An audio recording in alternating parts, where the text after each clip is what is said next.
जय जवान जय किसान। आज महाराष्ट्र सरकारचा अर्थसंकल्प जाहीर झाला आणि त्या अर्थसंकल्पामध्ये महाराष्ट्रातील बांधावरती काम करणारा, शेतामध्ये राबणारा शेतकरी मायबाप डोळा लावून बसला होता। त्या शेतकरी मायबापाला असं वाटत होतं की जो अमेरिकेसोबत ट्रेड डील सारखा करार झालेला आहे त्याच्यामधून महाराष्ट्रामधल्या प्रमुख उत्पादन असणाऱ्या सोयाबीन आणि कपाशी या उत्पादनाचे, या शेतमालाचे भाव संपूर्णपणे ट्रेड डील ज्या दिवशी झाली त्या दिवसापासून ढासळलेले आहेत। त्याला दिलासा मिळेल आणि शेतकऱ्यांना कुठली ना कुठली नवी आशा निर्माण होईल की जेणेकरून महाराष्ट्र सरकार शेतकऱ्यांच्या पाठीशी उभा राहिलेलं आहे असं त्याला जाणवेल।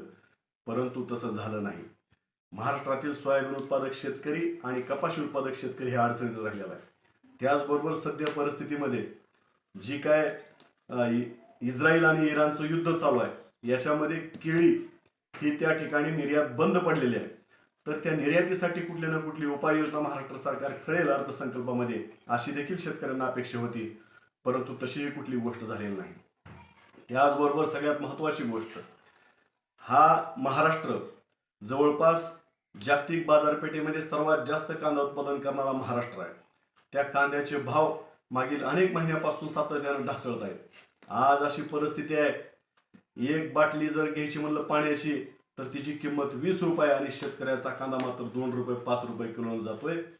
त्या कांदा उत्पादक शेतकऱ्याला देखील कुठली ना कुठली त्या ठिकाणी मदत सरकार करेल, कुठलं तर आश्वासन त्याला मिळेल या अर्थसंकल्पामध्ये अशी अपेक्षा होती, परंतु तसंही कुठली गोष्ट झालेली नाही।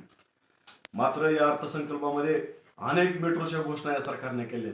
विकास कार्याला आमचा विरोध नाही, अनेक रोडची घोषणा त्या ठिकाणी सरकारने केलेली आहे। जरूर तुम्ही विकास करा, परंतु हा विकास करत असताना शेतकऱ्यांकडे, अन्नदात्याकडे, बळीराजाकडे प्रामुख्याने लक्ष द्या अशी आमची त्या ठिकाणी अपेक्षा होती, परंतु या सरकारने त्याचा अपेक्षा भंग केलेला आहे। कर्जमाफी जाहीर केली आहे सरकारनं, परंतु ही कर्जमाफी देईपर्यंत शेतकऱ्यांना त्याच्यावरती विश्वास नाही।